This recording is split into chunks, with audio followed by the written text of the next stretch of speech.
दोस्तों नमस्कार। कैसे हो आप सभी लोग। उम्मीद करते हैं सभी स्वस्थ होंगे और आपकी तैयारी बहुत अच्छी चल रही होगी। सबसे पहले आपको दीपावली की ढेरों शुभकामनाएं। माँ लक्ष्मी का आपके ऊपर आशीर्वाद बने और आप अगली दीपावली तक आपको एग्रीकल्चर सुपरवाइजर बनने का सौभाग्य मिले और आपको ज्वाइनिंग मिले और आप एग्रीकल्चर सुपरवाइजर के पद पर कार्य करें। आज का जो अपना स्पेशल टॉपिक रहेगा वो रहेगा एग्रीकल्चर सुपरवाइजर के सिलेबस को लेकर। जैसा कि हमने लास्ट 2 वीडियो बनाए, आपके बहुत सारे डाउट उसमें क्लियर हुए, आपका बहुत अच्छा रिस्पॉन्स आया और 2 वीडियो के बाद में आपके जो डाउट्स थे उनके कमेंट्स आना बंद हो गए कि मैं कौन सी कोचिंग करूं, कौन सी बुक्स पढूं, नोट्स पढूं, क्या करूं क्या नहीं करूं। तो ये हमें खुद को ऐसे लगने लगा है कि भाई 2 वीडियो में आपके बहुत सारे डाउट क्लियर हुए हैं और आपने एक सही दिशा पकड़ ली होगी और आप अच्छे से तैयारी दीपावली के जस्ट बाद आप स्टार्ट करने वाले हो या आपने पहले से ही शुरू कर दी हो। आज का जो अपना टॉपिक रहेगा वो रहेगा सिलेबस को लेकर।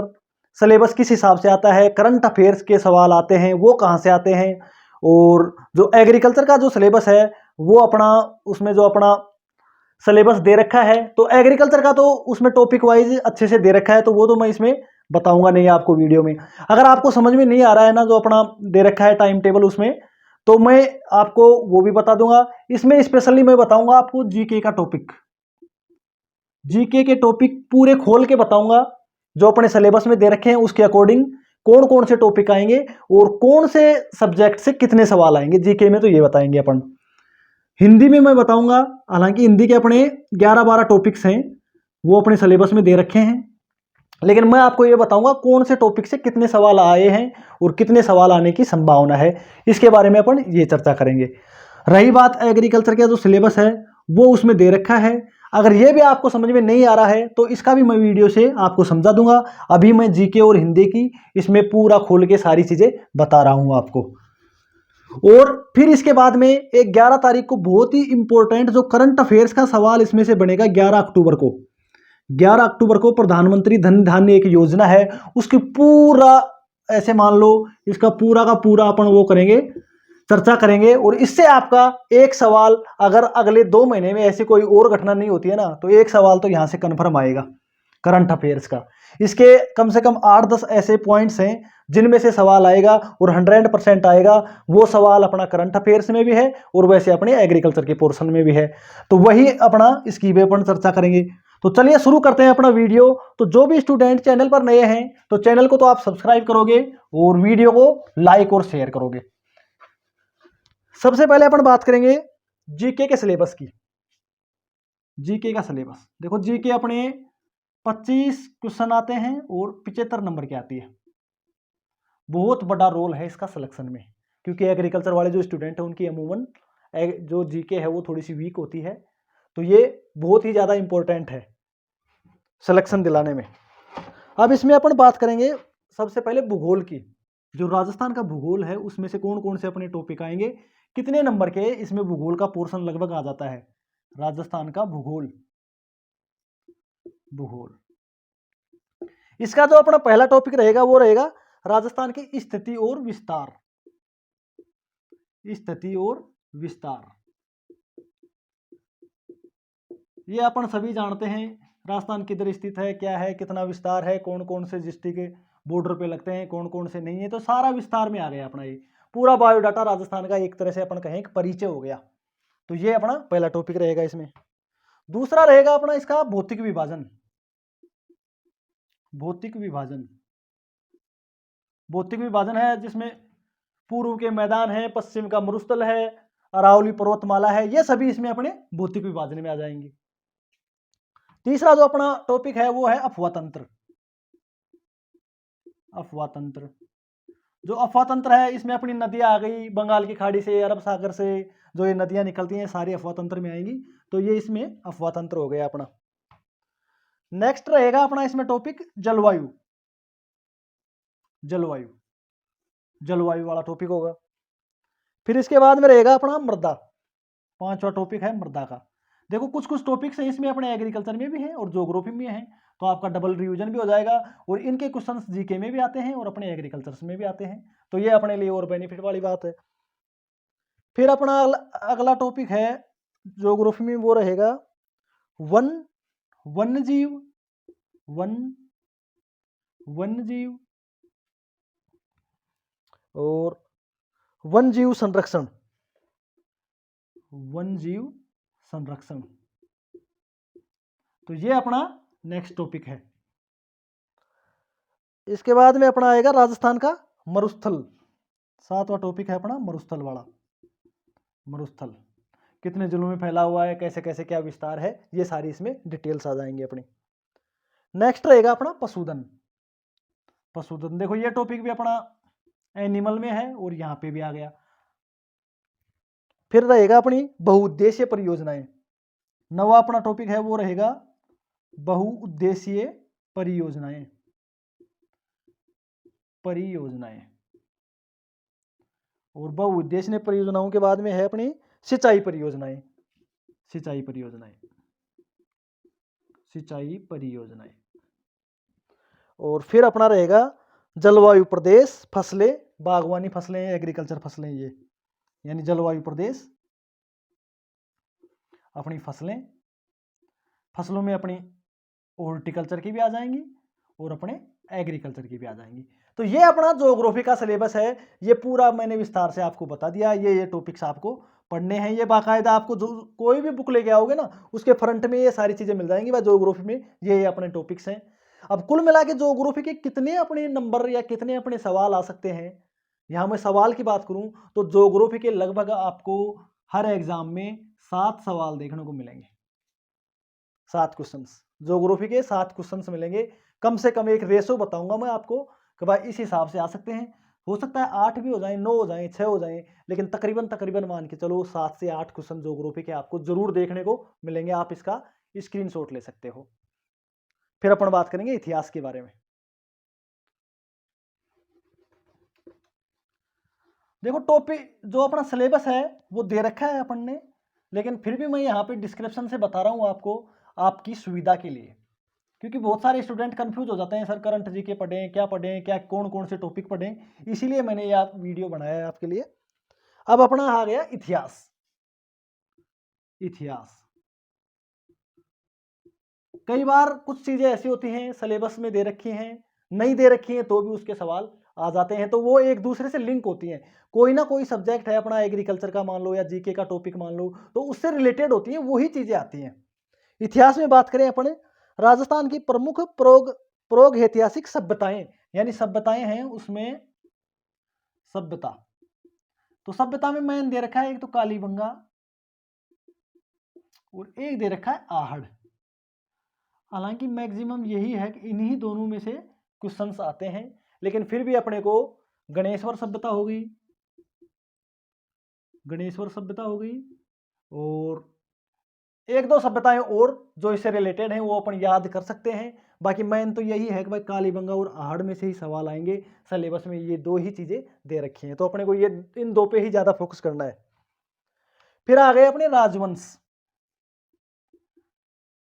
राजवंश, राजवंश और इनकी उपलब्धियां। देखो राजवंश की मैं बात करूं, जो राजा हैं महाराणा कुंभा हो गया, महाराणा सांगा हो गया, महाराणा प्रताप हो गया, जो भी उसमें दे रखे हैं अपने सिलेबस में दे रखे हैं वो ही राजा अपने को याद करने हैं। बीकानेर के गंगा सिंह हो गया, राय सिंह हो गया, ये जो भी उसमें दे रखे हैं वो राजा अपने को याद करने हैं और उन्हीं में से सवाल आएगा। तो इसमें ज्यादा और याद करने की जरूरत नहीं है राजवंश वालों में। फिर अपना टॉपिक है 1857 की क्रांति। 1857 की क्रांति, देखो जो राजवंश था इसमें से हमेशा लगभग 1 या 2 क्वेश्चन आते हैं, हमेशा आते हैं। कालीबंगा आहड़ सभ्यता की बात करूं इसमें से भी एक सवाल आएगा। 1857 की जो क्रांति है इसमें से भी हमेशा एक सवाल आएगा। बात करें किसान आंदोलन, नेक्स्ट जो अपना टॉपिक रहेगा सिलेबस में वो है किसान आंदोलन। किसान आंदोलन, किसान आंदोलन से भी एक सवाल आता है। जनजातीय आंदोलन, जनजातीय आंदोलन, मोतीलाल तेजावत, गोविंद गिरी, ये सब थे, इनमें से भी एक सवाल जरूर आएगा। फिर अपना प्रजामंडल है, प्रजामंडल, प्रजामंडल, इसमें से भी एक क्वेश्चन आता है।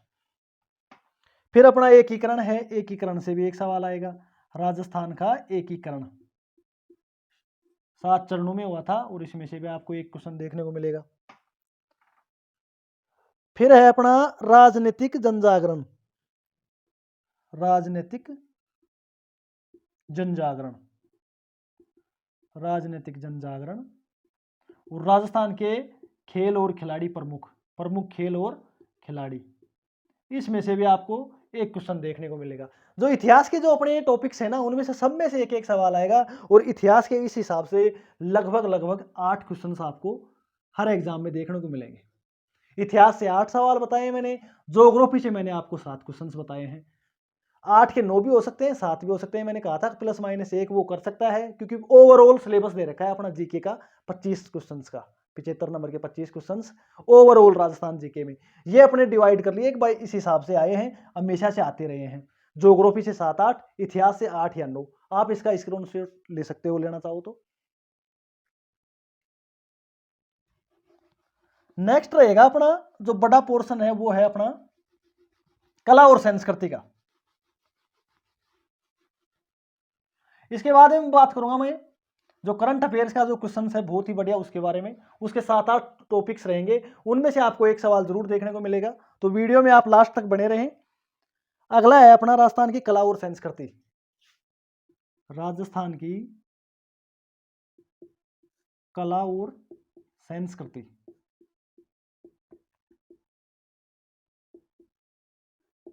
कला संस्कृति से जो अपना टॉपिक है वो रहेगा फर्स्ट में दुर्ग, दुर्ग। और दुर्ग से लगभग एक क्वेश्चन हमेशा आता है। महल, मंदिर, मस्जिद, दूसरे रहेंगे अपने महल, मंदिर, मस्जिद और दरगाह, मकबरे, गुरुद्वारे, दरगाह, मकबरे, ये सब हैं। इनमें से भी एक क्वेश्चन आएगा, सभी टॉपिक्स में से एक क्वेश्चन आ सकता है, पूरी पूरी संभावना है। छतरियां और हवेलियां, तीसरा रहेगा अपना छतरी और हवेलियां। 12 खंभों की छतरी, 8 खंभों की छतरी, 84 खंभों की छतरी, हवेलियां हो गई, बावड़ियां हो गई, प्रमुख बावड़ियां। और इस टॉपिक से भी अपने को एक सवाल देखने को मिलेगा। बात करें अपना पर्यटन स्थल हो गया, प्रमुख धार्मिक और सांस्कृतिक पर्यटन स्थल, पर्यटन स्थल हो गया। और इसके अलावा हो गया अपना चित्रकला, मूर्तिकला और शैलियां, चित्रकला, मूर्तिकला और अपनी शैलियां। तो इसमें से अपने को एक सवाल देखने को मिलेगा। हस्तशिल्प, नेक्स्ट है अपना हस्तशिल्प, हस्तशिल्प, इसमें से भी कई बार सवाल आ सकता है। फिर आ गया अपना धार्मिक आंदोलन, धार्मिक आंदोलन, धार्मिक आंदोलन, इसमें से भी सवाल आने की संभावना है। याद अपने को करना है, कंफर्म नहीं है कि भाई इसमें सवाल आए, बाकी सिलेबस में दे रखा है तो अपने को याद करना है। फिर आ गए अपने लोक देवता और लोक देवी, लोक देवी और देवता, इसमें से एक क्वेश्चन कंफर्म है। त्योहार, मेले, लोकगीत, त्योहार, मेले, लोकगीत, और इसमें से भी अपना एक क्वेश्चन आएगा। लोक नृत्य हो गए, लोकवाद हो गए, जो अपना नेक्स्ट टॉपिक है। लोक नृत्य हो गए, लोक नृत्य, लोकवाद और लोकनाट्य, लोकनाट्य, इसमें से कंफर्म है, हमेशा से एक क्वेश्चन आएगा। प्रमुख प्रथाएं और रीति रिवाज, प्रमुख प्रथाएं एवं रीति रिवाज, प्रथाएं एवं रीति रिवाज हो गया। खान पान हो गया, खान पान, और अपना हो गया भाषाएं, जनजाति भाषाएं या वैसी भाषाएं अपनी, ये इसमें से एक सवाल आपको देखने को मिलेगा। नेक्स्ट है अपना जनजाति। जनजाति 11वां टॉपिक अपना रहेगा जनजाति का। जनजाति, तो इसमें से जनजाति में से भी एक क्वेश्चन देखने को मिलेगा। प्रमुख साहित्यिक कृतियां, 12वां है अपना प्रमुख साहित्यिक कृतियां और आभूषण। प्रॉपर जो आभूषण है ना, इसमें से एक सवाल हमेशा आएगा। शोध संस्थान हो गए, संग्रहालय हो गए और शहरों के उपनाम हो गए। यानी क्या क्या हो गया? शोध संस्थान हो गए, शोध संस्थान, संग्रहालय और राजस्थानी कहावतें हो गई, राजस्थानी कहावतें। और इनमें से भी अपना एक क्वेश्चन आ सकता है। तो इस हिसाब से अपना ये शहरों के उपनाम हो गए। ये अपना शहरों का उपनाम, शहरों के उपनाम। तो ये अपना कला और संस्कृति का सिलेबस है और इसमें से लगभग 10 क्वेश्चन आपको देखने को मिलेंगे, 10 या 11 क्वेश्चन। ये बड़ा पोर्शन है, राजस्थान का मेन संस्कृति इसी पे डिपेंड है, तो इसमें से हमेशा 10-11 क्वेश्चंस आए हुए हैं। इसका आप स्क्रीनशॉट ले सकते हो। और इसके बाद में अब मैं बताऊंगा आपको इस वीडियो में 3 नंबर आपको जो प्राप्त हो सकते हैं, पूरी संभावना है, उसके बारे में अपन अब चर्चा करेंगे।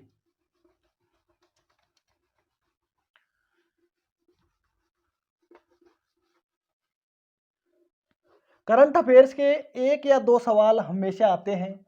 इस बार भी संभावना है पूरी कि 1 सवाल या 2 सवाल आ सकते हैं। करंट अफेयर्स के ऐसे क्वेश्चंस आते हैं जो अपने सिलेबस से रिलेटेड होते हैं। हालांकि करंट अफेयर्स का सिलेबस अपने उसमें सिलेबस में दे नहीं रखा, लेकिन फिर भी करंट अफेयर्स के 1-2 सवाल हमेशा से आए हुए हैं। तो 11 अक्टूबर को प्रधानमंत्री धन धान्य कृषि योजना, 11 अक्टूबर 2025। स्थान की बात करें तो स्थान है अपना पूसा, नई दिल्ली में। पूसा, नई दिल्ली। ये अपने को सारे टॉपिक्स जो मैं बताऊंगा ये ध्यान रखने हैं अपने को, और इसी में से आपको एक सवाल जरूर देखने को मिलेगा। और आप उसमें अगर ध्यान नहीं दिया तो गलत करोगे, मैं निश्चित कह रहा हूं। अगर आपने ढंग से नहीं पढ़ा ना उसको, एग्जाम तक आज से ही आप कम से कम 10 बार पढ़ोगे ना, जब जाके ये चीजें आपकी क्लियर होंगी।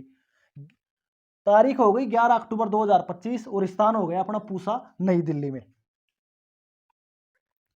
और इसमें क्या किया गया है? प्रधानमंत्री धन धान्य कृषि योजना, प्रधानमंत्री धन धान्य कृषि योजना का शुभारंभ किया गया है, कृषि योजना का। और इसका मेन उद्देश्य क्या है? दलहन में आत्मनिर्भरता, दलहन में आत्मनिर्भरता, ये इसका मेन उद्देश्य है। अगर भारत है जो अपने को आपको दलहन में आत्मनिर्भर बनाए, और इसके लिए जो टारगेट दिया गया है वो है 2030-31 तक, 2030-31 तक। ये समय इंपॉर्टेंट है, ध्यान देने वाली बात है कि भारत दलहन में आत्मनिर्भर रहेगा। उसके लिए जो टारगेट दिया गया है वो दिया गया है 2030-31 तक का। और जो इसका उत्पादन है वो फिलहाल में 275 लाख हेक्टेयर, 275 लाख हेक्टेयर इसका उत्पादन दलहन का अभी अपने भारत में हो रहा है। 2030-31 तक इसके उत्पादन को 310 लाख हेक्टेयर तक पहुंचाने का लक्ष्य है, और ये लक्ष्य है 2030-31 तक। ये बिल्कुल आपको डाटा ध्यान रखने हैं, कोई सा भी डाटा इसमें पूछ सकता है। ये बहुत इंपॉर्टेंट है ये क्वेश्चन। अब बात करेंगे इसमें 11 विभाग की 36 योजनाएं। विभाग कितने थे? 11 विभाग, और योजनाएं कितनी हैं? 36 योजनाओं। 11 विभाग की 36 योजनाओं को इसमें शामिल किया गया है। प्रधानमंत्री धन धान्य कृषि योजना है, इसमें 11 विभाग हैं और इसकी 36 योजनाओं को इसमें शामिल किया गया है। ये भी आपको ध्यान रखना है। और इसमें 1000 प्रसंस्करण इकाइयों की स्थापना, 1000 प्रसंस्करण इकाइयों की स्थापना का इसमें लक्ष्य रखा गया है। स्थापना का लक्ष्य। तो ये भी इसमें इंपॉर्टेंट है, 1000 प्रसंस्करण इकाइयों की स्थापना। और सबसे जो इसका वीडियो, इसके जो 11 तारीख को ये धन धान्य योजना प्रधानमंत्री की हुई, इसमें सबसे इंपॉर्टेंट ये है कि पूरे भारत से 100 जिलों को शामिल किया गया है। पूरे भारत से 100 जिलों को शामिल किया गया है। वहीं बात करें अपने राजस्थान की, तो अपने राजस्थान के 8 जिलों को इसमें शामिल किया गया है। और यही सवाल अपना आ सकता है इंपॉर्टेंट, अपने 8 जिले कौन कौन से? सवाल में एग्जामिनर दे देगा कि प्रधानमंत्री धन धान्य योजना में राजस्थान के कौन से जिले को शामिल नहीं किया गया है, और वो जिले अपने को याद करने हैं। वो जिले कौन कौन से हैं? वो 8 जिले मैं आपको बताता हूं। पहला जिला है जैसलमेर, जैसलमेर। दूसरा है अपना बीकानेर, दूसरा है बीकानेर। तीसरा है अपना जोधपुर, तीसरा जिला है अपना जोधपुर। और फिर है अपना चौथा जिला बाड़मेर, बाड़मेर। 4 जिले तो अपने ये हो गए, झालोर और नागौर, झालोर और नागौर। और फिर आ गया अपना पाली और चूरू, पाली एंड चूरू। ये अपने 8 जिले इसमें शामिल हैं। Jaisalmer 1 number, Bikaner 2 number, Jodhpur 3 number और बाड़मेर 4 नंबर। नागौर हो गया 5 नंबर, झालोर नागौर हो गया 6 नंबर, पाली हो गया 7 नंबर और चूरू हो गया 8 नंबर। ये जो 8 जिले हैं, इनको प्रधानमंत्री धन धान्य कृषि योजना में जो 100 जिले भारत से सेलेक्ट किए गए हैं, उसमें अपने राजस्थान के 8 जिलों को शामिल किया गया है।